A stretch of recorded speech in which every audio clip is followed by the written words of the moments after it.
دل کی سنائے اختر دل کی زبان میں، کہتے گے بہتے نیر گئے یا غوث المدد، غوث اعظم سوڑا، غوث اعظم سوڑا، غوث اعظم سوڑا، غوث اعظم سوڑا، کیا نبی والا سوڑا، کیا نبی والا سوڑا۔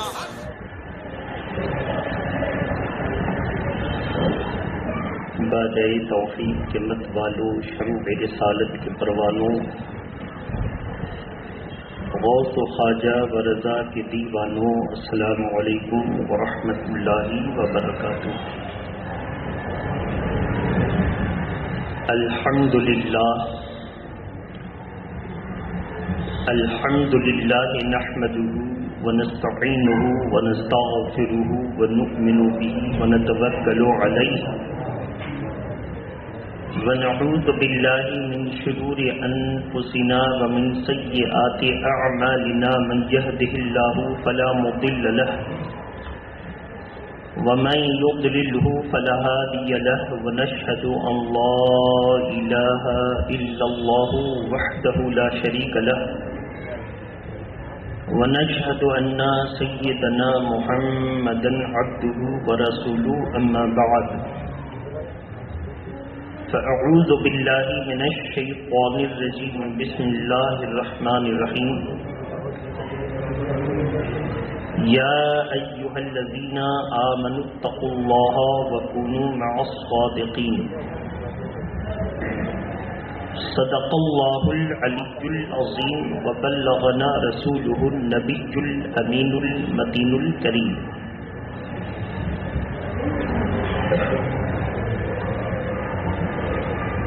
ہمارے دین کے حقانیت کے یہ دونوں شاہد ہیں، ہمارے دین کی حقانیت کے یہ دونوں شاہد ہیں، معین الدین اجمیری و محی الدین سبحانی۔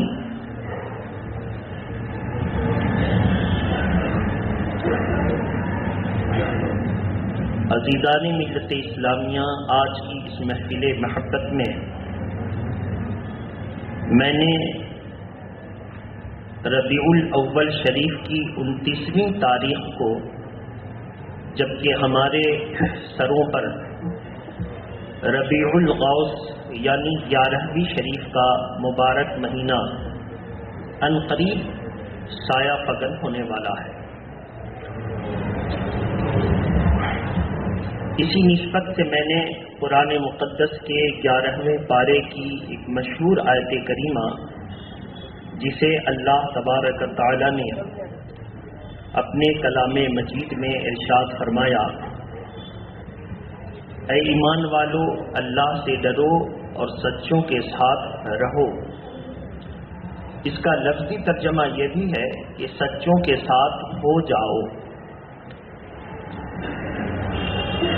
صحبت کا اثر پڑتا ہے، اور صحبت کے اوپر اسلام نے سب سے زیادہ توجہ دیا ہے۔ جوان بالغ مرد ہوشیار سمجھدار انسان کی صحبت اگر نشہ کرنے والوں کے ساتھ ہوتی ہے تو وہ بھی نشہ کرنے لگتا ہے۔ صحبت کے تعلق سے اب سمجھانے کی ضرورت نہیں ہے، کیونکہ جب سے کووڈ-19 کی وبا پوری دنیا کو چپیٹ میں لے کر ہلاکت و بربادی کے دہانے تک پہنچا رہی تھی، تو ہر آدمی اس مرض کے بیمار کی صحبت سے بچنے لگا۔ اگر سمجھ میں آ جائے بات کہ یہ اس مرض کا مریض ہے تو کوئی اس کی صحبت میں بیٹھنا گوارا نہیں کرتا۔ تو یہ مرض وبائی ہے جس کے بارے میں اللہ کے پیارے نبی نے فرمایا، یہ مرض اڑ کر نہیں لگتا۔ کسی کے اندر جراثیم پایا جاتا ہے تو اس جراثیم کو طاقت مل جاتی ہے اور وہ آدمی متاثر ہو جاتا ہے، وہ سمجھتا ہے بیٹھے تھے تو لگ گیا۔ اگر بیٹھے تھے اور لگ گیا تو جتنے بیٹھے تھے سب کو لگنا چاہیے۔ تو ہمارا عقیدہ یہ ہے کہ اگر اللہ پر کامل ایمان ہو تو کسی بیمار کے پاس بیٹھنے سے وہ بیماری نہیں لگتی۔ جب حضور نے فرمایا بیمار کے پاس بیٹھنے سے بیماری اڑ کر نہیں لگتی، تو یہاں ہم اس کا الٹا کر رہے تھے کہ بھاگ رہے تھے، اور حضور نے فرمایا بد عمل اور بری صحبت سے ایسے بچو جیسے شیر سے، تو وہاں ہم بیٹھتے ہیں، گویا کہ ہم نے قرآن کا الٹا کیا۔ پھر کہتے ہیں کہ ہم مسلمانوں پر اللہ کا کرم نہیں ہوتا، جہاں تہاں مارے جاتے ہیں۔ اس کی وجہ کوئی کہتا ہے غریبی ہے، کوئی کہتا ہے سیاست میں نمائندگی نہ ہونے کی وجہ سے، کوئی کہتا ہے پارلیمنٹ میں ہماری اکثریت نہ ہونے کی وجہ سے، کوئی کہتا ہے اسمبلی میں ہمارا نمائندہ نہیں ہے۔ اس لیے سب اپنے اپنے طور پر سوچتے ہیں، لیکن حقیقت یہی ہے کہ آج ہم حضور کی تعلیمات پر عمل نہیں کرتے ہیں، اس لیے ہم دنیاوی اعتبار سے بھی پریشان ہیں اور مذہبی اعتبار سے بھی پریشان ہیں۔ شرط ہے کہ ہم حضور کے بتائے ہوئے پر عمل کریں، اور حضور کا بتایا وہ یہ ہے کہ گورنمنٹ آف انڈیا کا قانون ہم مانیں گے، WHO کا ضابطہ ہم مانیں گے، اس میں کوئی دو رائے نہیں ہے، لیکن ہم شریعت کا دامن نہیں چھوڑیں گے۔ دنیا کا کوئی قانون کبھی نہیں کہتا کہ تم اپنے مذہب کو چھوڑ دو، سب قانون مذہب کے مطابق فیصلے کرنے پر مجبور ہیں، اس لیے کہ دنیا کا قانون دنیا کے پارلیمنٹریوں نے بنایا ہے، اور مذہب ہمارے دین کا قانون اللہ نے بنایا ہے۔ ان کا قانون ختم ہو سکتا ہے، خدائی قانون ختم نہیں ہو سکتا۔ اس کو ذہن میں رکھیں۔ اب سرکار غوث اعظم، چونکہ اگر آج چاند نظر نواز ہوا تو کل 11ویں شریف کی پہلی تاریخ، اور اگر نہیں ہوا تو پرسوں پہلی تاریخ، تو یہ دیکھنا ہے کہ سرکار غوث اعظم کس ماحول میں بغداد کی سرزمین پر تشریف لائے، اور جیلان میں کس ماحول میں اللہ نے ان کو پیدا فرمایا۔ اس کو ذہن میں رکھ کر اب درود شریف پڑھ لیجیے۔ اللہم صلی علی سیدنا شفیعنا حبیبنا مولانا محمد وعلی آلہ واصحابہ وبارک وسلم، صلاۃ و سلاما علیک یا رسول اللہ۔ اللہ کے پیارے نبی صلی اللہ علیہ وسلم کی تشریف آوری کا زمانہ، اس پر جب آپ نگاہ ڈالیں گے تو ہر طرف ظلم و چنگیزیت کا ننگا ناچ ناچا جا رہا تھا، کسی کے حقوق محفوظ نہیں تھے۔ اسی سے ملتی جلتی شبیہ ہے کہ سرکار غوث اعظم 470 ہجری میں جیلان کی سرزمین پر پیدا ہو رہے ہیں، اور 561 ہجری میں اس دنیا سے 91 سال کی عمر میں وصال ظاہری فرمایا۔ 470 ہجری جس کو ہم اور آپ 5ویں صدی کہتے ہیں، 5ویں صدی اور 6ٹھی صدی اسلام کے تعلق سے جتنے انگریز مورخین ہیں، غیر مسلم مورخین، انہوں نے ان دونوں صدیوں کو ڈارک ایج کے نام سے اپنی کتابوں میں جگہ دیا ہے۔ سیاہ دور کے نام سے انہوں نے اپنی کتابوں میں جگہ دیا، اور کہا کہ جس دور میں سرکار غوث اعظم تشریف لا رہے ہیں وہ عباسی خلفاء کی خلافت کا دور ہے۔ عباسی خلفاء کا معاملہ یہ تھا کہ وہ حق پرستوں پر ظلم کرتے، اور جو بادشاہوں کے ہاں میں ہاں ملاتا اس کو داد و دہش اور جاگیر سے نوازے جاتے ہو۔ اس طور پر معاملہ یہ تھا کہ اسلام کا نام و نمود نہ تھا، مسلمان تو تھے لیکن باعمل مسلمان نہیں تھے، مسلمان تو تھے لیکن معتزلہ فرقہ جس نے اپنے دور میں اسلام کا سب سے زیادہ نقصان کیا، معتزلہ فرقہ اپنے علاوہ سب کو کافر سمجھتا تھا، اور وہ فرقہ کہتا تھا کہ اگر کوئی شراب پی لے تو وہ کافر ہو گیا، مسجد کے دروازے پر داخل ہونے نہیں دیتے، قبرستان میں دفن ہونے نہیں دیتے۔ وہ کہتے شراب پینے والا شخص ہے، خودکشی کر لی، کہا کافر ہو گیا، زنا کر لیا، کہا کافر ہو گیا، کسی کو گالی بک دی، کہا کافر ہو گیا، جبکہ یہ سارے گناہ کبیرہ ہیں، اور گناہ کبیرہ کا مجرم سزا کا مستحق تو ہے مگر کافر نہیں ہے، سزا کا مستحق تو ہے مگر کافر نہیں ہے۔ لہذا ایسے معتزلہ کے فتنوں کے دور میں سرکار غوث اعظم دنیا میں تشریف لائے۔ 561 ہجری جس دور میں اسلام کا ڈنکا بج رہا تھا، اور 470 ہجری جس وقت اسلام نہایت کمزور ہو گیا تھا، مسلمانوں کی کثرت تھی لیکن ایک طرف منگول پر تول رہے تھے کہ اسلام کو کیسے ختم کیا جائے، ایک طرف انگریز پر تول رہے تھے مسلمانوں کو کیسے ختم کیا جائے، یعنی یورپ والے، ایک طرف تمام دشمنان اسلام پر تول رہے تھے اور اپنی طاقت کو اجتماعیت کی صورت میں بدل کر یکبارگی اسلام پر حملہ کرنا چاہتے تھے۔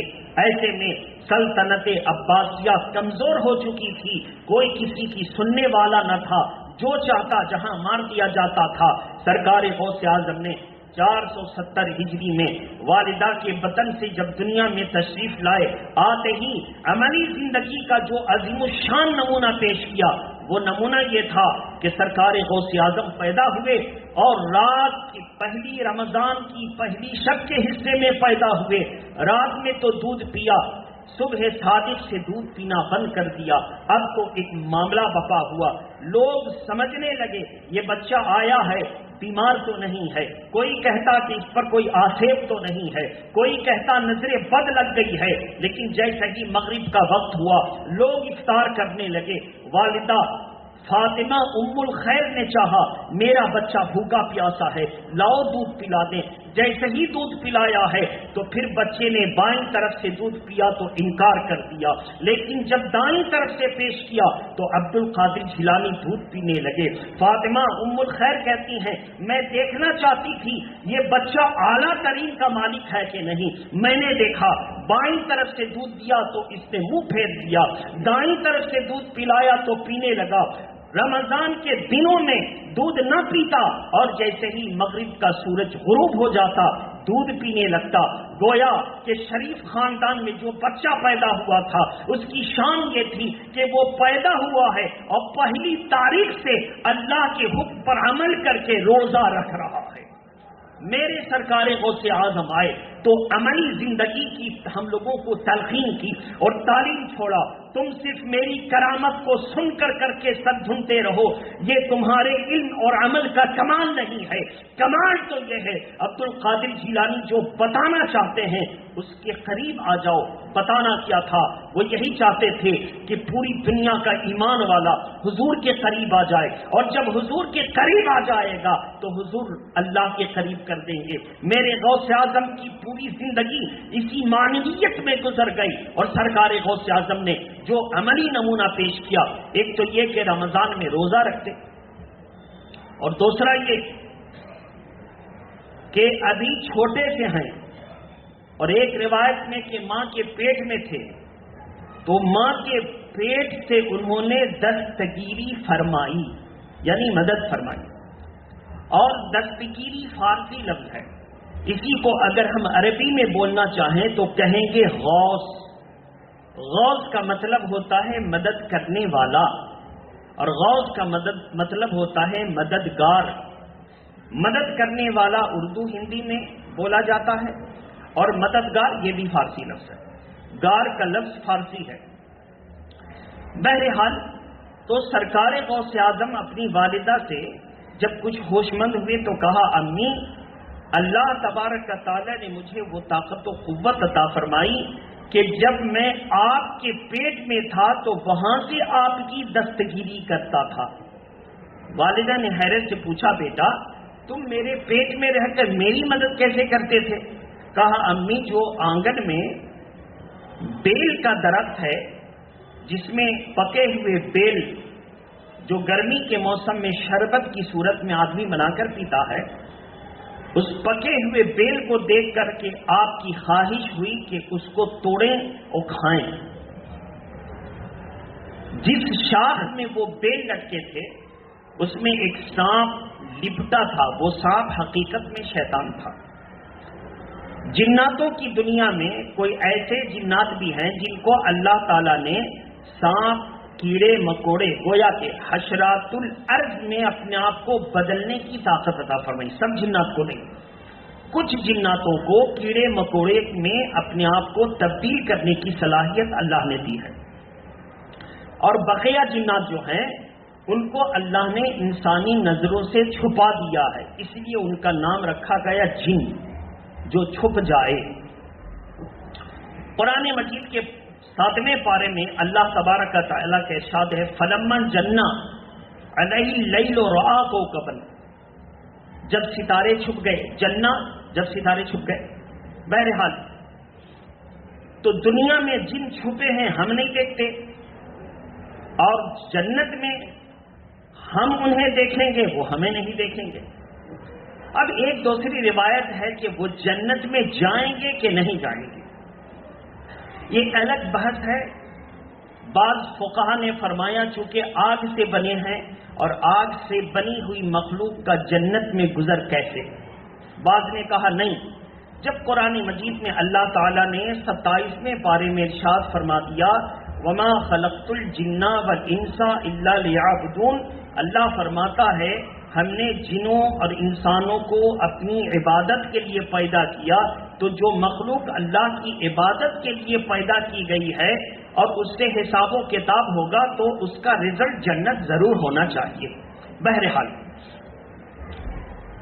تو بعض لوگوں نے کہا کہ اگر جنت اس کو مل گئی تو ایسی صورت پھر کہاں جائیں گے؟ آراف میں رہیں گے جنت اور جہنم کے بیچ میں، یا پھر جہنم میں جائیں گے؟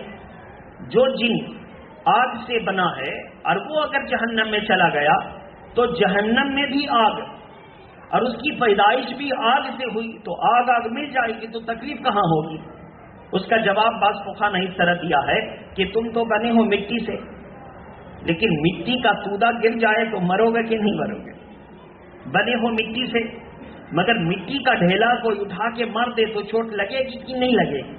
تو مٹی سے بنی مخلوق کو مٹی تکلیف دے سکتی ہے، تو اللہ کی قدرت پر یقین رکھو کہ آگ سے بنی مخلوق کو آگ جلا سکتی ہے. درود پاک پڑھیں اللہم صلی علی سیدنا شفیعنا حبیبنا مولانا محمد وآلہ وصحبہ وبارک وسلم. صلاۃ و سلام علیکہ یا رسول اللہ صلی اللہ علیہ وسلم. وہ ایک الگ بحث ہے، اس کی طرف جائیں گے تو پھر ہم سمیٹ نہیں سکیں گے. بہرحال پھر ہم آ جائیں تو سرکار غوث اعظم رضی اللہ تعالی عنہ والدہ کے پیٹ میں ہیں اور اپنے والدہ کی حفاظت کر رہے ہیں، مدد فرما رہے ہیں. والدہ نے کہا بیٹا کیسے؟ کہا امی وہ بیل کے درخت کی شاخ پر سانپ لپٹا ہوا تھا اور آپ جب اسے پکڑنا چاہتی تھیں وہ سانپ آپ کو کاٹنا چاہتا تھا. اگر وہ کاٹ لیتا تو آپ بھی ختم ہو جاتی اور میں بھی دنیا میں نہ آ سکتا تھا. تو ایسی صورت میں نے دیکھا یہ خبیث سانپ ہے تو آپ کے شکم میں نے اپنے بازو کو پھیلا دیا، آپ کو درد اٹھا اور آپ پیٹ پکڑ کر بیٹھ گئی. 3 مرتبہ آپ نے خواہش کیا اور تینوں مرتبہ میں نے اپنے بازو کو پھیلایا، آپ کو شکم میں درد ہوا، آپ بیٹھ گئی. کہا ہاں بیٹا ایسا میرے ساتھ ہوا تھا. والدہ نے پیشانی چومی، کہا میرا بیٹا عبد القادر غوث ہے، اور غوث عربی میں مدد کرنے والے کو کہتے ہیں. سیدنا شیخ عبد القادر جیلانی ماں کے پیٹ میں ہیں تو ماں کی مدد کر رہے ہیں، دنیا میں آئے تو دنیا والوں کی مدد کیا، اور جب یہ دنیا سے گئے تو اب تو کوئی ان کے لیے قید خانہ نہیں ہے. قید سے جب آزاد ہو گئے اب پوری دنیا کی مدد فرما رہے ہیں، لیکن ہر جگہ کہہ لیجیے اللہ کے حکم سے، اللہ کے حکم سے. اب آپ کہیں گے اللہ کے حکم سے مدد کر رہے ہیں، مدد کرنے والا اللہ. تو بھائی قرآن شریف پڑھیے اور پڑھ کے دیکھیے. اللہ تبارک تعالیٰ فرماتا ہے ما لکا من دون اللہ من ولی ولا نصیر.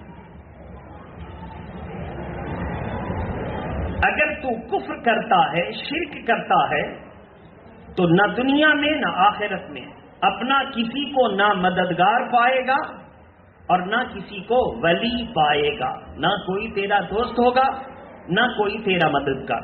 تو صاف سمجھ میں بات آئی کہ جو کفر و شرک کر کے مرے اس کا دنیا میں بھی کوئی مددگار نہ ہوگا اور آخرت میں بھی کوئی مددگار نہ ہوگا۔ اب سوال ہے کہ جو ایمان پر قائم رہے اس کے مددگار ہوں گے یا نہیں، سوال یہ ہے۔ تو اللہ تبارک و تعالی قرآن مجید میں ارشاد فرماتا ہے کہ مددگار کی بات کرتے ہو، خود قرآن نے حضور کو کہا کہ آپ گھبرائیں نہیں، آپ کے مددگار مومن ہیں، اللہ بھی آپ کی مدد کر رہا ہے، اب مومن بھی آپ کی مدد کر رہے ہیں، اور یہ کافی ہیں۔ قرآن کا ارشاد ہے یا ایھا النبی حسبک اللہ ومن اتبعک من المؤمنین، میرے محبوب میدان جہاد میں اتر کر آپ کے دل پر خطرہ گزرتا ہے کہ آپ کی مدد کیسے ہوگی، تو اللہ بھی آپ کے لیے کافی ہے اور یہ مومن بھی مدد پر ہیں اور آپ کے لیے کافی ہیں۔ آپ اندازہ کریں، یہ قرآن نے ذہن دیا، اور قرآن نے صرف یہی نہیں کہا، قرآن نے کہا مجھ سے مددگار مانگو، مجھ سے مددگار مانگو۔ پارہ نمبر 15 رکوع نمبر 9 سورہ بنی اسرائیل، اللہ تبارک و تعالی ارشاد فرماتا ہے وَقُلْ رَبِّ أَدْخِلْنِي مُدْخَلَ صِدْقٍ وَأَخْرِجْنِي مُخْرَجَ صِدْقٍ وَاجْعَلْ لِي مِن لَّدُنكَ سُلْطَانًا نَصِيرًا۔ اللہ تعالیٰ فرماتا ہے، اس پر غور کیجئے گا، وَاجْعَلْنِي مِن لَّدُنكَ سُلْطَانًا نَصِيرًا۔ نصیر کہتے ہیں مدد کرنے والے کو، زور سے بولیے، نصیر کہتے ہیں مدد کرنے والے کو، اور نصر کہتے ہیں مدد کو، النصر والنصرۃ مدد کرنا، اور نصیر کہتے ہیں مدد کرنے والے کو، خالص عربی لفظ ہے۔ تو اللہ تعالیٰ نے ہمیں سکھایا، کیا سکھایا؟ وَاجْعَلْ لِي مِن لَّدُنكَ، اور اے اللہ ہمارے لیے تو کر دے اپنی طرف سے ایک مددگار، کیا کر دے؟ اپنی طرف سے ایک مددگار بھیج دے۔ اور جب ہم نے خود اللہ سے کہا اپنی طرف سے ایک مددگار بھیج دے، تو وہ مددگار کون ہیں؟ وہ نبیوں کی جماعت ہیں، وہ مددگار فرشتوں کی جماعت ہیں، وہ مددگار شہداء کی جماعت ہیں، وہ مددگار صالحین کی جماعت ہیں۔ پتہ چلا قرآن ہمیں بتا رہا ہے کہ مددگار بھیج دے۔ صحابہ نے کہا یا رسول اللہ، جب مددگار بھیجنے کی بات ہے تو کبھی کبھی سفر میں ہماری سواریاں گم ہو جاتی ہیں، ہمارے اسباب غائب ہو جاتے ہیں، ہم خود کہیں بچھڑ جاتے ہیں، راستہ بھول جاتے ہیں، تو ہم کیا کریں؟ اور جنگل میں کوئی ملتا بھی نہیں کہ ہم راستہ پوچھ لیں۔ ابھی کرفیو لگ جائے اور کرفیو کے زمانے میں کوئی خاص پرمیشن لے کے اور نکلے اور راستہ بھول جائے تو کوئی روڈ پر ملے گا نہیں تو پوچھے گا کہاں سے؟ سوال یہ ہے، یہاں تو پوچھ سکتا ہے، پولیس والے مل جائیں گے، پرمیشن دکھائے گا پھر جائے گا، لیکن وہ جنگل میں کون ملے گا؟ اسی سے اندازہ کر لیجیے۔ بہرحال تو ایسی صورت میں اللہ کے نبی نے بہت پیاری چیز بتائی اور ہماری سنیت کو ثابت کر دیا کہ ہم لوگ صحیح ہیں۔ اللہ کے نبی نے فرمایا کہ جب جنگل میں کوئی چیز گم ہو جائے یا تم گم ہو جاؤ اور راستہ نہ پاؤ تو کسی جنگل میں بلند ٹیلے پر چڑھ جاؤ۔ ٹرین کا کوئی سفر کر رہا ہے، کوئی چیز گم ہو گئی، کوئی راستہ بتانے والا نہیں ہے، ایسا کر سکتا ہے، بلند ٹیلے پر چڑھ جائے، کسی اونچی جگہ پر چڑھ جائے، میز کرسی ملے اس پر چڑھ جائے اور کہے یا عباد اللہ اعینونی، اے اللہ کے بندو میری مدد کرو، اے اللہ کے بندو صاف۔ یہاں پہ حضور کہتے کہ اے لوگوں پھر ایسا کرو، رب تمہیں دیکھ رہا ہے، تمہاری مدد کر رہا ہے، تم اپنے رب سے مدد مانگو۔ لیکن اللہ کے نبی فرماتے ہیں اے اللہ کے بندو میری مدد کرو، 3 بار پکارو، اللہ کی مدد تمہارے قریب آئے گی۔ اور تجربہ کر کے بھی دیکھا۔ ایک صحابی نے کہا کہ پھر میں نے اس کا تجربہ کیا، میرا اونٹ گم ہو گیا، اب میں پریشان کہ اونٹ پر مال و اسباب بھی تھے، اور صحرا میں جو ریگستانی علاقہ ہے، اگر اونٹ گم ہو جائے تو آدمی کی موت، اتنا بڑا ریگستانی میدان پار کیسے کرے گا؟ پانی بھی نہیں ہے، اگر کہیں طوفان آ گیا اور بالو والی ہوا چل گئی تو بالو کے اندر ڈھک کر مر جائے گا وہ۔ بڑا پریشان ہوا تو اس نے ایک بلند بالوہی کی ٹیلے پر چڑھا اور کہتے میں چڑھا، اور میں چڑھ کر کے میں نے 3 مرتبہ کہا یا عباد اللہ اعینونی، اے اللہ کے بندو میری مدد کرو۔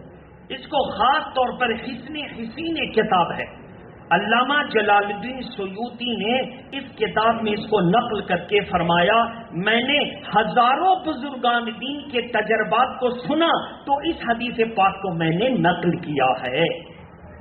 کون ہیں علامہ جلال الدین سیوطی؟ جنہوں نے جلالین شریف تفسیر کی کتاب لکھی، اور جن کی تفسیر کی کتاب کو دیوبند والے بھی چھپواتے ہیں، اور دیوبند اور اہل سنت دونوں کے مدرسے میں رابعہ یا خامسہ میں وہ کتاب پڑھائی جاتی ہے، پڑھائی جاتی وہ کتاب آج بھی۔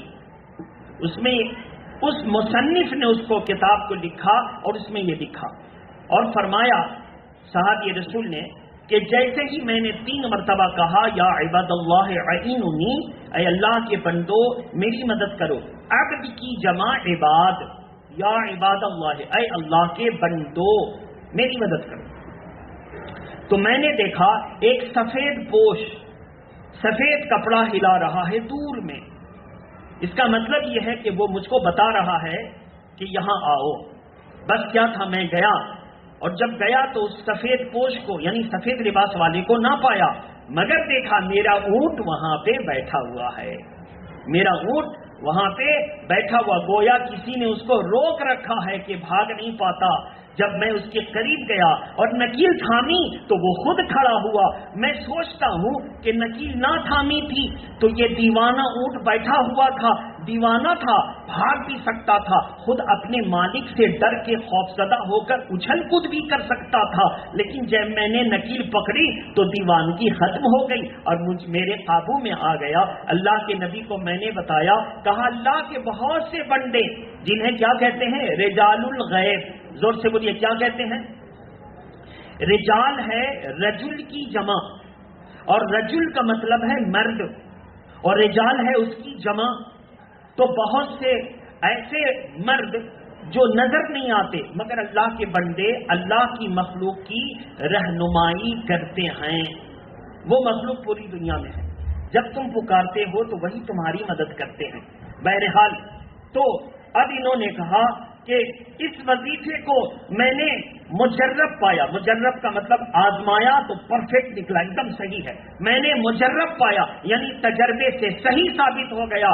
تو اس سے پتہ چلا قرآن کہے کہ اللہ سے مددگار مانگو، اللہ کے نبی کہیں کہ جب تم راستے میں گم ہو جاؤ تو اللہ کے بندوں سے مدد مانگو، اور جو کہے کہ اللہ کے بندوں سے مدد مانگنا شرک ہے وہ گویا قرآن کو بھی نہیں مانتا ہے اور حدیث پاک پر بھی یقین نہیں رکھتا ہے۔ ہاں ہمارا عقیدہ یہ ہے کہ کافروں مشرکوں سے ہٹ کر وہ بتوں کی پوجا کرتے ہیں اللہ کو چھوڑ کر، اور ہم اللہ کے بندوں سے مدد مانگتے ہیں، نیت یہ رکھتے ہیں یہ سارے بندے اس وقت مدد کر سکتے ہیں جب اللہ کی مرضی ہوگی، اللہ کی مرضی نہیں ہوگی تو کوئی مدد نہیں کر سکتا۔ گویا کہ اگر یہ مدد ملی بھی ہے یہ خدا نہیں ہے، یہ وسیلہ ہے، اور جو خدا ہوتا ہے وہ وسیلہ نہیں ہوتا، خدا وسیلہ نہیں ہوتا۔ زور سے بولیے خدا وسیلہ کس کو کہتے ہیں؟ کسی تک پہنچا دے تو خدا کہاں پہنچائے گا؟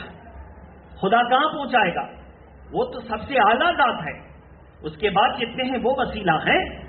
تو خدا مقصود ہے، مطلوب وسیلہ نہیں، وسیلہ حضور ہیں، وسیلہ انبیاء ہیں، وسیلہ فرشتے ہیں۔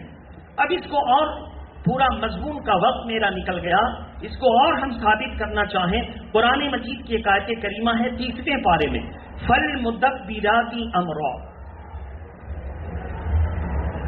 اللہ کے فرشتے اللہ کے حکم سے کاموں کی تدبیر کرتے ہیں۔ اللہ کے فرشتے حضرت اسرافیل علیہ السلام ماں کے پیٹ میں بچے کی صورت بناتے ہیں، بارش برساتے ہیں، ملک الموت روح کو قبض کرتے ہیں، کرامن کاتبین اعمال حسنہ اور بدعہ کو لکھتے ہیں، وغیرہ وغیرہ. سارے فرشتوں میں سے اکثر فرشتوں کی اللہ نے الگ الگ ذمہ داری لگا کر اور ان کو ڈیوٹی پر مامور کر دیا، تو کیا ہو گئے؟ وہ اللہ کے نوکر. کیا ہو گئے؟ اللہ کا جو حکم ہے. دنیا کا نوکر تو غلط سلط کر سکتا ہے، مگر فرشتے ذرہ برابر اللہ کی مرضی کے خلاف نہیں کر سکتے، ذرہ برابر نہیں کر سکتے. قرآن نے ان کو کاموں کی تدبیر کرنے والا، عربی میں متبرات امر کہا ہے. جب کاموں کی تدبیر فرشتے کر رہے ہیں جو خدا نہیں ہیں، کاموں کی تدبیر اللہ کے ولی کرتے ہیں جو خدا نہیں ہیں. ہم ولی کو اس لیے مانتے ہیں کہ ولی خدا کا بھی دوست ہوتا ہے اور خدا کے محبوب بندوں کا بھی دوست ہوتا ہے، اور جو ولی نہیں ہوتا ہم اس کی کوئی پرواہ نہیں کرتے. ما لکا من دون اللہ من ولی ولا نصیر. جو اللہ کا نہ ہوا وہ کسی کا نہ ہوگا اور نہ اس کی کوئی مدد کرے گا. اور جو من کان للہ کان اللہ لہ، جو اللہ کا ہو جاتا ہے ساری مخلوق اس کی ہو جاتی ہے. بہرحال یہ ایک الگ موضوع میں ہم چلے گئے. انشاءاللہ تعالی سرکار غوث اعظم کے وہ واقعہ کرامت ہم کم ہی بیان کریں گے. ہم یہ بتانا چاہیں گے کہ ہمارا مذہب اسلام عمل کی طرف پوری توجہ دیتا ہے. کرامت تو ان لوگوں کو بتایا جائے گا جو صاحب ایمان نہیں ہیں. ہم تو صاحب ایمان ہیں. کرامت بیان کرو تو بھی مانیں گے اور نہ بیان کرو تو بھی مانیں گے. ہم کو عمل کی ضرورت ہے، عمل سے بنتی ہے زندگی. جنت بھی جہنم بھی یہ خاکی اپنی فطرت میں نہ نوری ہے نہ ناری ہے. وآخر دعوانا الحمدللہ رب العالمین. السلام علیکم. کھڑے ہو جائیں، صفحے درست کر لیں، پھر اطمینان سے بیٹھیں.